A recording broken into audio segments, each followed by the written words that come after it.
Alors, ce matin, on était abordé la structuration et le calendrier sportif et l'idée était cet après-midi de faire une focale plus particulièrement sur les minimes. On va la faire à deux voix avec Sébastien Bonin. On va peut-être démarrer le diaporama, Mélanie? Oui.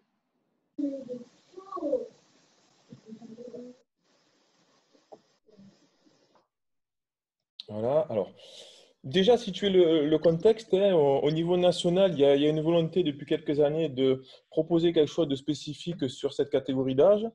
Concrètement, pas grand-chose avait été proposé. Depuis 2 ans, Arnaud Perrier et Marc-Alexandre sont en charge de ce dossier et les choses ont avancé puisqu'ils ont commencé à structurer ce dossier particulièrement voilà, qui avance. Au niveau local, nous avons donc nommé un référent spécial sur cette catégorie qui est Sébastien Bonin. Concrètement, existaient déjà différentes actions, hein. C'est celle du groupe Élite qui existait sur l'ancienne ligue Languedoc-Roussillon qui a été en collaboration avec les présidents de comité élargi sur la Ligue Occitanie.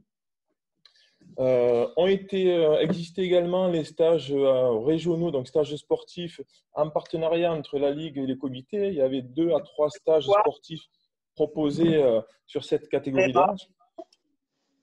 Et pour terminer, en existence, sur la période du confinement et au mois de juin, l'équipe ETR a créé un groupe de travail et a lancé une réflexion particulièrement sur cette catégorie. Une réflexion qui s'est faite aussi en collaboration avec les présidents de comité pour vous proposer, pour poser les choses et proposer le projet que l'on va vous présenter. Sur le projet donc, sportif sur les minimes, il y a 2 objectifs. Le premier, c'est de détecter, repérer les talents. Alors, les talents présents et surtout en devenir, on sait que cette catégorie d'âge, beaucoup de champions minimes ne se retrouvent pas sur les catégories après junior-senior. Donc, l'enjeu est de repérer les jeunes qui ont une capacité à progresser, à prendre une charge d'entraînement et qui seront les champions de demain. Et au-delà de ce repérage, cette détection, c'est accompagner cette catégorie, pas seule au niveau de la ligue, mais en complémentarité avec le travail qui est fait dans les clubs, avec le travail que font les enseignants, et aussi les dynamiques qui sont d'actualité dans les différents comités. Sur ces 2 objectifs, il y a 2 grands axes. Le premier, c'est une orientation technique, celle que va développer tout à l'heure Sébastien, qui est en gros un socle commun attendu sur les Tashiwaza, Newaza et en termes de randonnée sur cette catégorie d'âge-là. Et au niveau régional, on décline la politique à travers un parcours avec plusieurs chemins. Alors pourquoi plusieurs chemins? Parce que dans cette catégorie d'âge, on se rend compte qu'on peut être soit donc, dans le groupe élite régional, on va le développer tout à l'heure, quelques-uns peuvent être au pôle espoir et une grande partie peuvent être dans les différents clubs. Diaporama à sauter. Voilà, merci. Donc les différents chemins, ça concerne ces différentes possibilités, qu'on soit en club, au pôle espoir ou dans le groupe élite. On doit pouvoir, alors normalement, si on est au groupe élite ou au pôle espoir, c'est qu'on a été repéré, mais quel que soit notre lieu d'origine, on doit pouvoir être accompagné et soit percer sur la catégorie minime, soit percer un petit peu plus tard. Le parcours, c'est quoi? Quand on parle de parcours au niveau de la politique sportive, c'est différents groupes, hein. C'est bien avoir conscience qu'il y a différents groupes et qu'il va falloir suivre ces différents groupes. C'est des tournois régionaux et des tournois nationaux propres à la Ligue et hors Ligue, et différents stages qui s'organisent à différents niveaux. On va le voir dans les diapositives suivantes. Ce parcours, il s'est fait en prenant en compte 3 choses, hein. Les échéances sportives, hein, à tous les niveaux, que ce soit au niveau de la zone, au niveau de la ligue ou au niveau national. Les dynamiques qu'il y a dans les clubs, il y a des clubs des clubs formateurs qui sont déjà bien outillés, bien structurés sur la dynamique des minimes. Des comités qui ont, dans notre ligue, tous déjà une politique avancée sur cette catégorie-là, et la dynamique régionale qui a existé sur l'Olympiade. Et aussi par rapport à cette catégorie, les besoins spécifiques, hein, parce qu'on sait que c'est un public atypique, hein, entre la préadolescence et l'adolescence. Et c'est aussi un public dans lequel il y a de temps en temps, après la catégorie, là, des abandons en pratique judo. La diapo suivante, c'est la présentation du parcours. Sur ce parcours, on peut voir trois grandes parties. Donc, Sur la partie du haut, ce sont les différents stages, hein, je vais les commenter. La partie du milieu, elle concerne tout ce qui est tournois et échéances Bien. sportives. Et la partie du bas concerne plus Et t'en particulièrement as le groupe élite. Ouais. Ah, tous les suceurs. Ah ouais, les six. Ouais. Si vous pouvez couper les micros, merci. Sur la partie du haut, donc les différents stages, hein, la réflexion a été menée pour que les stages proposés se fassent en complémentarité entre les dynamiques au niveau des comités et au niveau de la ligue. C'est le schéma général. Alors, avec le contexte actuel, il est un petit peu chamboulé pour la première partie, mais on va partir sur un principe général. Au mois de Toussaint, des stages proposés au niveau des 4 secteurs, hein, les 4 zones géographiques dont on a parlé ce matin, donc un stage dans chaque zone.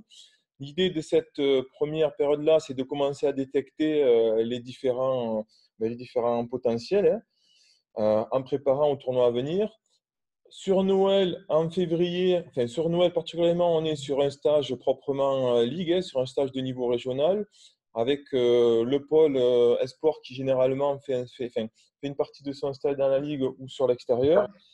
En février, on est sur une double axe, c'est-à-dire dans un stage de niveau régional et des stages dans les zones, il y aura le groupe élite qui sera sur ce stage à niveau régional, mais néanmoins, on peut poursuivre la dynamique dans les différents comités en maintenant un stage sur les 4 secteurs.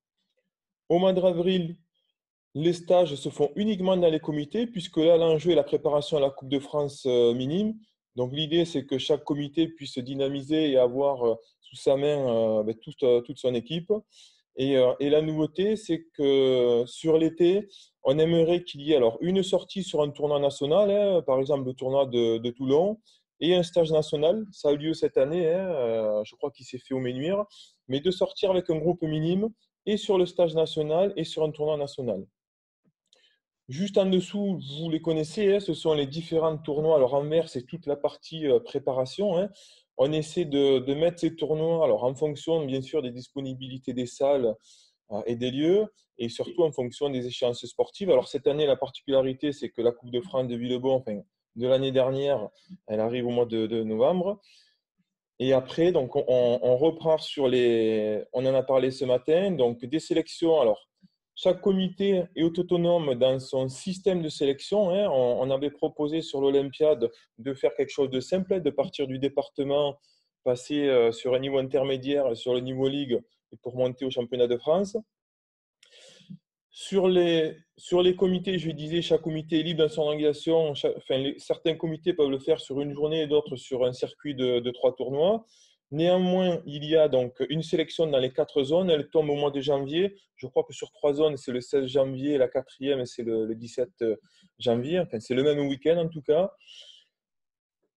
À l'issue de ces 4 zones, il y a la Coupe Occitanie, donc de niveau régional, et ensuite la Coupe de France et la Coupe de France par équipe.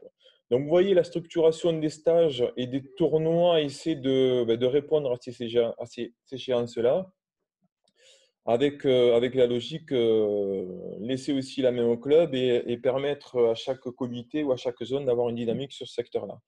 Le dernier point, juste pour rappel, c'est le groupe élite, hein. L'idée est de maintenir ce dispositif-là, hein, à savoir que sur un schéma général, sur la première partie, c'est-à-dire septembre, octobre, novembre, on est sur la partie détection des minimes à mettre dans ce groupe élite-là. Ensuite, on fait rentrer, on arrête un groupe à partir de novembre-décembre, avec le principe que le groupe n'est jamais arrêté de façon définitive, hein. Il peut, selon les potentiels, on peut rentrer ou sortir de ce groupe-là tout au long de l'année. Je te mets ton nom par contre là. Voilà grossièrement et assez rapidement un peu la politique générale. Donc, si je résume, hein, pour faire un bilan avant de laisser la main à Sébastien, on fonctionne sur un parcours qui est structuré à travers des stages, à travers des tournois régionaux de préparation, hein, à vocation régionale, voire nationale, hein, le tournoi de Saint-Cyprien, voire à vocation internationale. Euh, et un groupe élite dans lequel il y a possibilité de rentrer et de sortir en fonction des performances et de l'attitude du jeune.